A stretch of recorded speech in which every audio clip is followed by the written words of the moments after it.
What I want to do today is the binding on this quilt.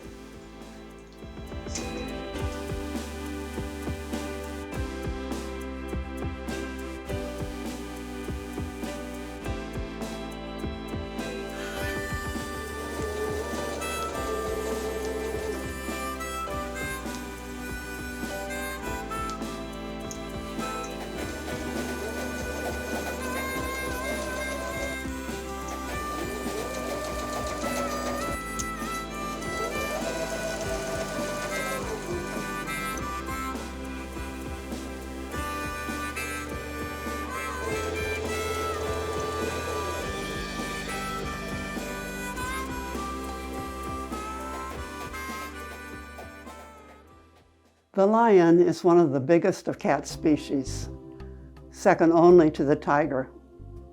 What sets the lion apart from other animals is its strength. The powerful muscles in its neck and jaws enables it to take down and devour animals much larger than itself. I'm sure you have heard the lion called the king of the jungle. This is a misnomer. Lions do not live in jungles or rainforests where precipitation is very high, nor can they live in the opposite extreme, the desert. The savanna is the ideal environment for lions because trees and underbrush are sparse, which gives plenty of room to hunt down prey. The lion's mane is the distinguishing aspect of the species. The darker the mane and the thicker, the healthier he is. It protects his neck and head from others' claws when fighting an enemy. The lion is a dominant carnivore in the African savanna, but only when working in cooperation with other lions. A lone lion can be conquered by a pack of hyenas. Lions can hunt during the day, but the heat saps their strength quickly. So they hunt at night when temperatures are cooler.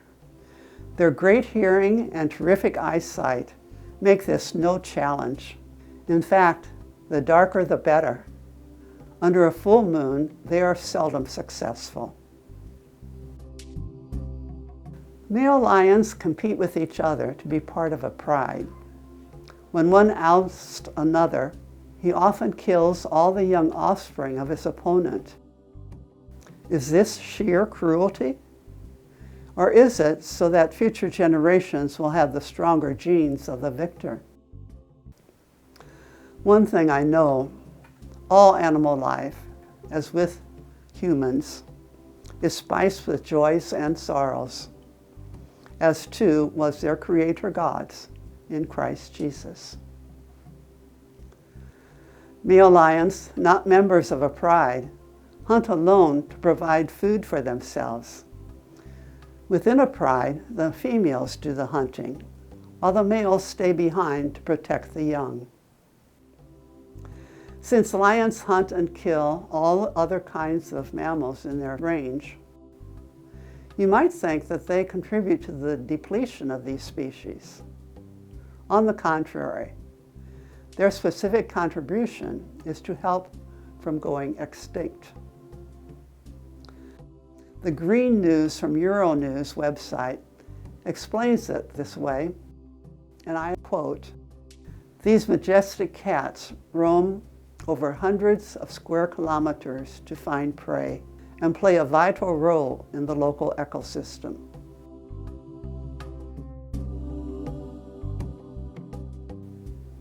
They control the numbers of grazing animals, which stop species from going extinct by reducing the competition for food. Keeping the animals in check also prevents grasslands from being overgrazed, which means they stay healthy and biodiverse. Most cat species live solitary lives, but lions live in prides of 5 to 10 females, their young, and 2 or 3 males. When 2 or more females give birth around the same time, the cubs are raised together. Some mothers allow other mothers' cubs to suckle with their own. There are few neglected lion cubs, unless in a drought, when the mothers too suffer. Lions are affectionate. During resting hours, they can be seen licking each other and purring as our pet cats do.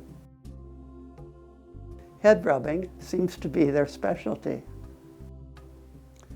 Like zebras' stripes and our own fingerprints, the spots on a lion's face, where the whiskers grow, are a means of identification. No two patterns of spots are the same. Lions once lived in all the countries of Africa, in Asia, and in the southern countries of Europe, even in North and Central America. They disappeared from our continent about 10,000 years ago.